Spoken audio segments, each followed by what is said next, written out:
Muy buenos días y bienvenidos a Enfoque de los Sábados. Son las 9:06 de la mañana del sábado 19 de septiembre y queremos en este programa asumir puntos de vista sobre nuestra realidad y sobre lo que hemos vivido durante esta semana desde fuera. Y para eso hemos apelado a dos personalidades reconocidas por su profesionalismo y con una gran audiencia en sus respectivas áreas de trabajo, de Europa con Michael Reed, británico establecido en España, y Estados Unidos con Jan Vázquez, que es peruano y norteamericano, miembro él del Instituto Cato o Catón. Vamos a comenzar con Michael Reed, que es un viejo amigo del Perú, porque creo que ha estado en nuestro país en numerosas oportunidades, viviendo entre nosotros durante varios años, desde hace más de 40 años, y sobre todo un autor de algunos libros que hacen autoridad en Europa, el último de los cuales es El continente olvidado en América Latina y la batalla por su alma, libro que fue presentado en la Feria del Libro el año pasado. Michael Reed, muy buenos días. Hola, Fernando. Mucho gusto saludarles, como siempre. Muchas gracias por su tiempo y que dedique usted a los oyentes y televidentes de RPP.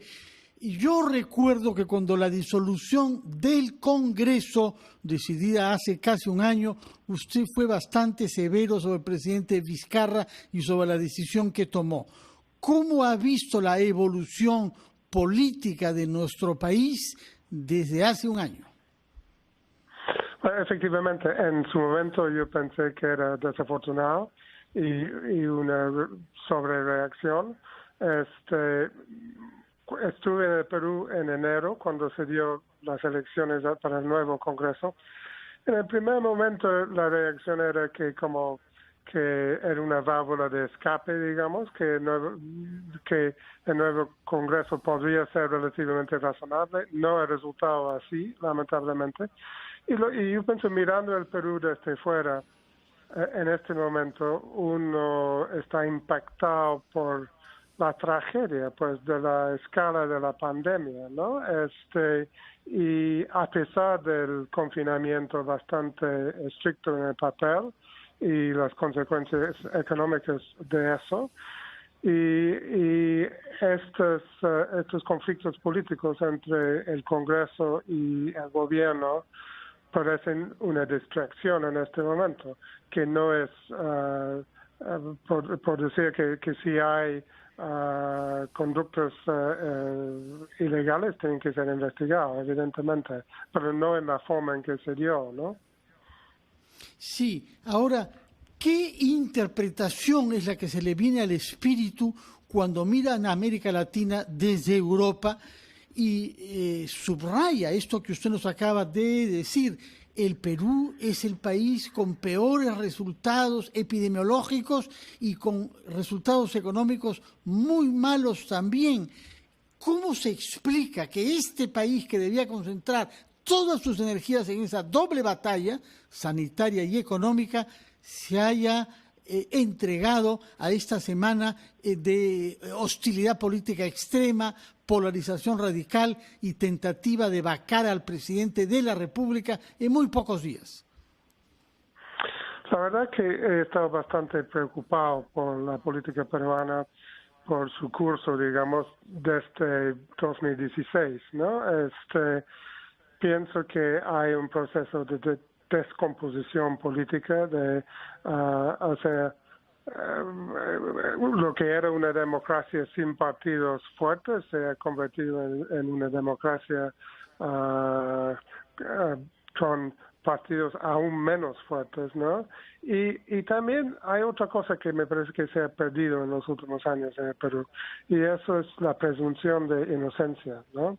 Que entonces muchas veces se castiga a gente antes de condenarlos, ¿no? Y entonces eso hace que eso y el tema no resuelto del financiamiento de la política, que la democracia necesita partidos, necesita líderes, ¿no? Y eso cuesta. Entonces hay que enfrentar eso, ¿no? Y lo que temo es que la calidad de la política ha bajado mucho y y eso lleva a consecuencias en términos de las políticas públicas que va a afectar al bienestar de los peruanos. Entonces, me parece una prioridad en este momento. Bueno, hay 3 prioridades para el país, ¿no? Tratar de vencer la pandemia, recuperar la economía y asegurar que hay una elección ejemplar en abril con candidatos plausibles, ¿no? Usted tiene una columna sumamente respetada desde Madrid y es un colaborador de la revista más antigua y más prestigiosa de Europa, The Economist. Y uno de los temas que tanto en el Economist como en su columna Velo se ha destacado es el tema de la corrupción. Usted le ha prestado mucha atención a este tema y ha comparado la performance del Perú en la lucha contra la corrupción con la de otros países. ¿Cuál es su visión general sobre la manera como se ha combatido o no combatido, según usted, en el Perú a la corrupción? Bueno, un pequeño detalle, mi columna se llama Bello por Andrés Bello, el gran estadista y educador y intelectual venezolano chileno. Pero en fin, no, yo pienso que uno destaca que hemos destacado que el Perú los fiscales del Poder Judicial sí ha enfrentado el tema de la corrupción, pero y en forma importante. O sea, no es que no se ha hecho nada. El problema es que yo estoy cada vez más escéptico sobre el transcurso de esas investigaciones, ¿no? Porque ya van varios años, ¿no? Y no hay ningún caso que ha sido llevado a la corte y concluido. Y hay gente que han estado en la cárcel por bastante tiempo, ¿no? Y los políticos están en la cárcel y los empresarios que estaban imputados o involucrados, parece que no les ha pasado nada. Entonces, mira, la lucha contra la corrupción es muy importante, pero hay que hacerlo bien. Si no, uno termina con una situación en que justos pagan por pecadores y nadie confía en nadie. Y ese es el peligro que enfrenta el Perú en este momento. Otro de los temas que ha destacado usted con mucha frecuencia es el tema de la informalidad en el mundo laboral, pero no solamente en el mundo laboral, y lo ha hecho a través de columnas comparativas con la informalidad en otros países de América Latina, porque su columna naturalmente es global. ¿Qué puede decir de específico sobre la informalidad en el Perú? ¿Por qué el Perú resulta el país aparentemente con peores indicadores de la región en esta materia? Bueno, eso es un tema muy profundo, evidentemente, ¿no? Pero a mí me parece que tenía que ver con lo que pasó en los años 70 y 80 y la desestructuración del Estado y de la economía formal en la hiperinflación y la depresión económica que hubo. Y la informalidad fue la salida encontrada por los peruanos con bastante ingenuidad o bastante inteligencia, digamos, práctica, frente a un problema de la falta de empleo formal y la falta de apoyo de parte del Estado, ¿no? Ahora, se ha ido convirtiendo en permanente y se crea alrededor de eso una serie de intereses, ¿no?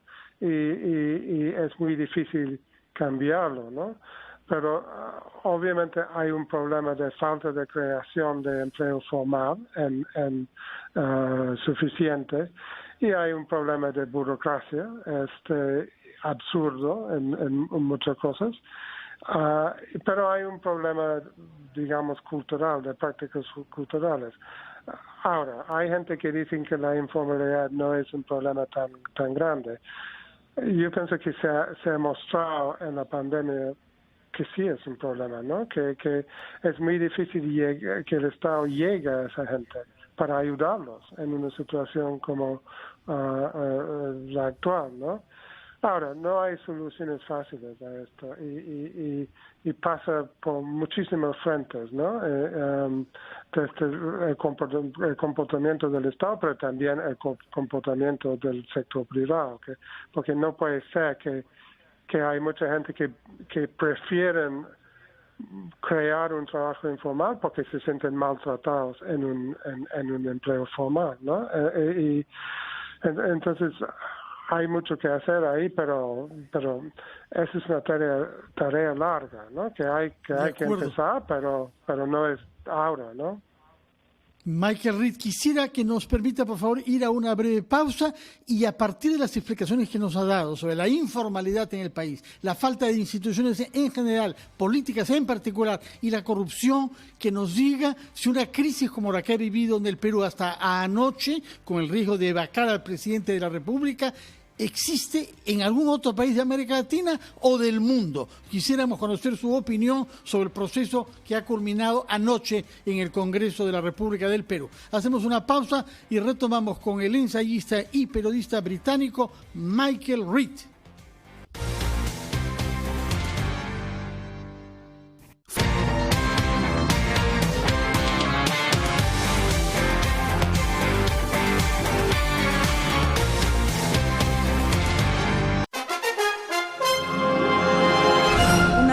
Que había entrado en trabajo de parto. Me han dicho que ella tiene el COVID y por eso que no la pueden atender. De la maternidad me ha dicho que no tiene... Somos 600 que estamos con este síntoma de pandemia. ¿Hay 600 que están enfermos? Así está. Estamos al teléfono con Rita Suaña. Esta pandemia nos ha afectado. No tenemos economía. Porque tú eres nuestra razón de ser.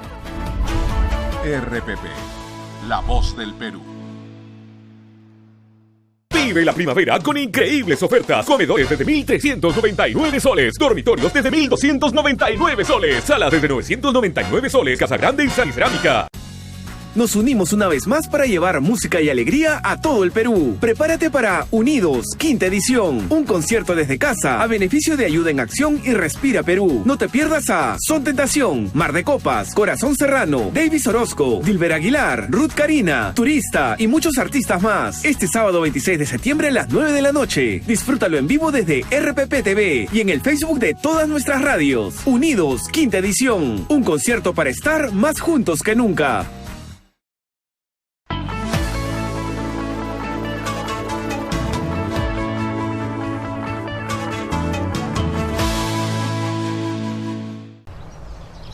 Radio Oxígeno.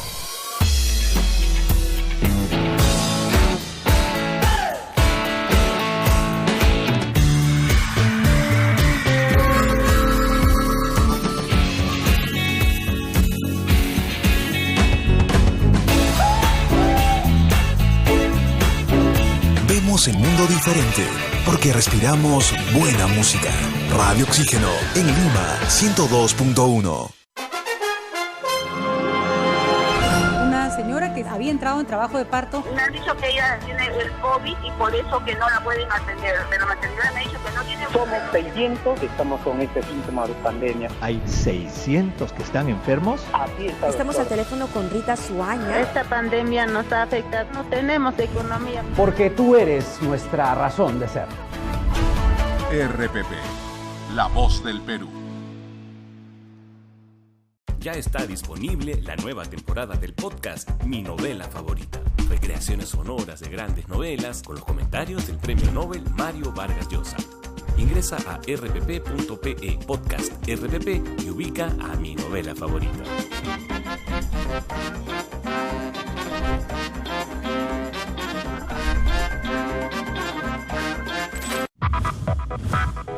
Descarga Audio Player Perú y escucha directo en directo las noticias más importantes del Perú desde tu celular. Descarga gratis Audio Player Perú en Play Store y App Store. De lunes a viernes a las 5 de la tarde. Te mantenemos informado con la noticia actualizada. Tatiana Alemán está en Central de Informaciones. Solo por RPP, la voz del Perú.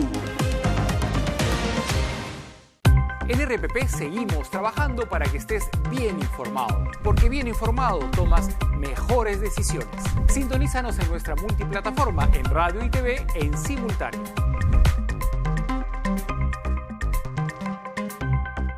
En este tiempo debemos estar unidos e informados frente a la COVID-19. De lunes a viernes a las 3:30 de la tarde, mantente al tanto en Todo sobre el coronavirus con el doctor Elmer Huerta. Gracias por estar con nosotros. Soy el doctor Elmer Huerta. RPP, la voz del Perú. Dicen que en la zona está encendida y el bajo reventando tu bocina. ¿Quieres música urbana? Pues toma. Lo que suena es Radio La Zona en la noche y la escucho por la mañana. Cuando me voy de party todo el fin de semana. Esa es la que escuchas tú. Radio La Zona en Lima 90.5. Tu música urbana. Una señora que había entrado en trabajo de parto. Me han dicho que ella tiene el COVID y por eso que no la pueden atender. De la maternidad me ha dicho que no tiene... Somos 600 que estamos con esto.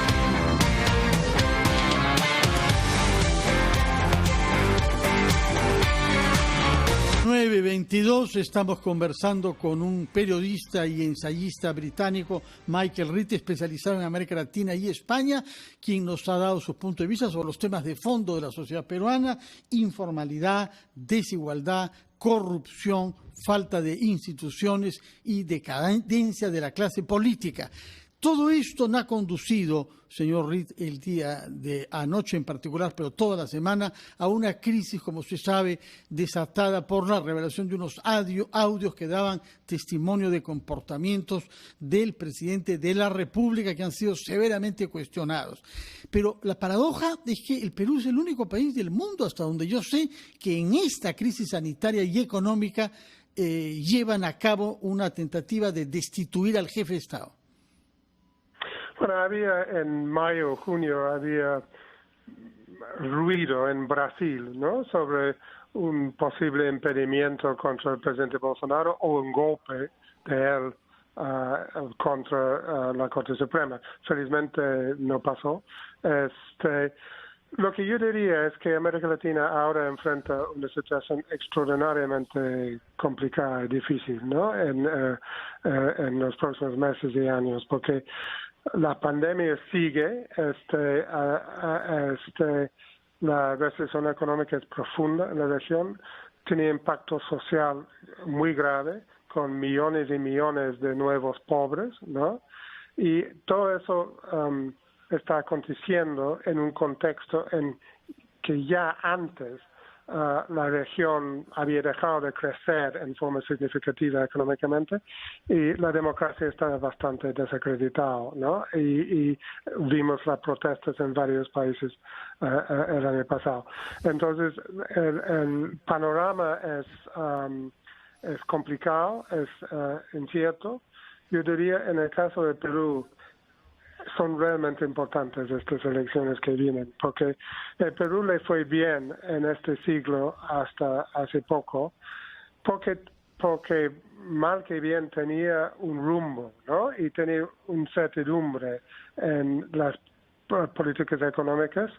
Yo pienso que hay que recuperar esa certidumbre, y una lección grande de la pandemia es que el Perú necesita reformar su Estado, porque el Estado se ha mostrado todas sus deficiencias frente a la pandemia, ¿no?